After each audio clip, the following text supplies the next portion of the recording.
দেখো আমি একটু বলে দিই আর কি, একটু ভালো করে বলো তো। 6, 7, 8 6 অঙ্কগুলো প্রমাণ করতে বলছে। দেখো প্রমাণ করতে একটু বলে দিতে কাছে করে দেখো একটু প্লিজ। সাইন থিটা মানে কি 1 বাই কোসেক থিটা, কস মানে 1 বাই সেক, ট্যান মানে 1 বাই কট, কট মানে 1 বাই ট্যান, সেক মানে 1 বাই কস, কোসেক মানে 1 বাই সেক। এই বাংলা লাগবে না এবার, এটা লাগবে এই প্যাটার্নে দেওয়াতে আছে নাকি। আমি এই সূত্রগুলোকে দুইভাবে লেখাইছিলাম, আগে ভালো করে বলতো, দুইভাবে লেখাইছিলাম। আমি ডিরেক্ট সাইন লিখে এই বাংলা লিখে দিয়েছিলাম, কস লিখে বাংলা লিখেছিলাম। আমি আবার এটা আবার আলাদা করে লিখছি যে sine theta 1 by cosec theta. লাগবে না অঙ্কে 6 নম্বরে এসে লাগছে, এখন 6 নম্বরে এখন লাগতেছে না। তার মানে সাইন মানে তুমি এইটুক লাগবে খালি আমাদের, দেখো এইটুক লাগবে না আজকে এই অঙ্কগুলো পড়তে গেলে আমার এইটুক লাগবে না, এইগুলো লাগবে, এই সূত্র লাগবে, এই সূত্র লাগবে, এই সূত্র লাগবে। এই দেখো sine square theta plus cos square theta 1। দেখো তো সাইন আর কস পাশাপাশি একবার পর পর এদিন আমরা প্লাস 1 হয়ে গেছে।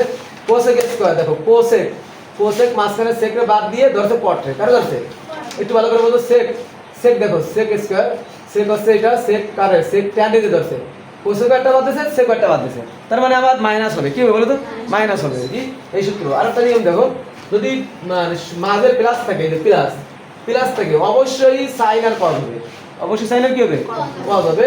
কোসেক থাকলে মাইনাস থাকলে কোসেকে নিতে পারো, কটে নিতে পারো, সেকে নিতে পারো, ট্যানে নিতে পারো, রাইট। এবার একটু দেখো লক্ষ্য করো আর কি, আমি বাম পক্ষ লিখছি, লেফট হ্যান্ড সাইড লিখছি। এখানে যা আছে এই লাইনে কোনো বোঝার কিছু না, আমি তাই উঠে রাখছি, এখানে কোনো বোঝার কিছু নেই। দেখো এখন লক্ষ্য করো ভালো করে বুঝো, দেখো আর কি 1 1 বসাই দিছি, এই 1 এর কোনো কাজ নাই। এখন এইটুকুর পরিবর্তে একটু ভালো প্লিজ ভালো করে বোঝো, যারা বোঝো না আর কি, 1 এর কাজ নাই, 1 বসাই দিই। সেক স্কয়ার এ কোথায় আছে সেক স্কয়ার, যাও তো এই যে আছে এই লাইনে আছে, তাহলে কি লিখবো 1 বাই cos স্কয়ার এ। আর ভালো করে বোঝো 1 অনেক জায়গায় রয়েছে, কিন্তু আমরা এই সেক স্কয়ার মানে এই 1 আসবে, এই 1 এই সেক স্কয়ার এর পরিবর্তে তো আমি 1 বাই cos স্কয়ার লিখছি, রাইট।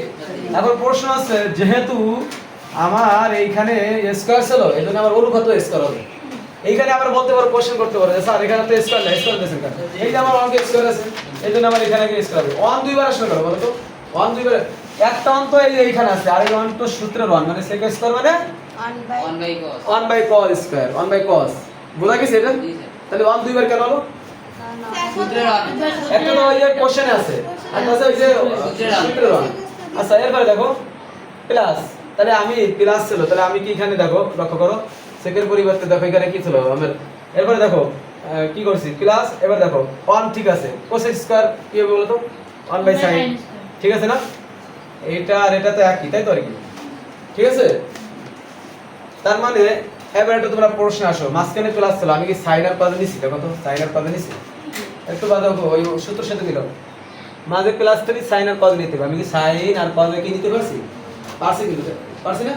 এখন দেখো আমার 3 তলা ভগ্নাংশ হয়েছে, কয় তলা, 3 তলার বাড়ির মতন হয়েছে। দেখো এই যে একটা, এই যে একটা, এটা লব, এটা হর, এই হরের মানে এটা লব, এটা হর, এখন এটা মানে হর, তাই আর কি, এই হরের আবার এটা লব, তাই আর কি। তার মানে আমরা অত কিছু বলবো না, আমরা ডিলিট করব কি, যদি এই এরকম থাকে তাহলে আমি 1 এই লিখছি, আমি এটা এটা ভাগ আছে, এটা গুণ দিলে উল্টে যাবে, এটা তো সবাই জানি। এটা কি আকার আছে, এই চিহ্নটা কি, এই চিহ্নটা কি, এই চিহ্ন হ্যাঁ, ভাগের গুণ দিলে কি দেবে, উল্টে যাবে, মানে কি উল্টবে, মানে যে যেখানে আছে তার জায়গায় সে দখল করবে না, অনার একজন জায়গায় নিতে, তার মানে এই cos স্কয়ার উপরে চলে যাবে, 1 নিচে চলে আসবে। এই যে সূত্র প্লাস 1 এই যে রাখছি, এটা ভাগ আছে, গুণ দিছি উল্টে যাবে, মানে 1 নিচে চলে আসবে, sin স্কয়ার উপরে যাবে। এখন দেখো তো cos স্কয়ার আর sin স্কয়ার, cos স্কয়ার লিখছি প্লাস দিছি, sin স্কয়ার দিছি, দেখো তো সূত্রে আসে কিনা প্যাটার্নে। এটা এখানে sin স্কয়ার এখানে cos স্কয়ার আছে, আমি কিন্তু আগে এখানে cos স্কয়ার আর sin স্কয়ার আছে, একই কথা। একই কথা কি হবে, 2 যোগ 1 কত হয়, আর 1 যোগ 2 কত হয়, তুমি যেভাবেই ঘোষণা করো তোমাকে 3 আসতেছে, তাহলে একই কথা মনে করো cos স্কয়ার আর sin স্কয়ার, তাহলে আমার জন্য 1 আসতেছে।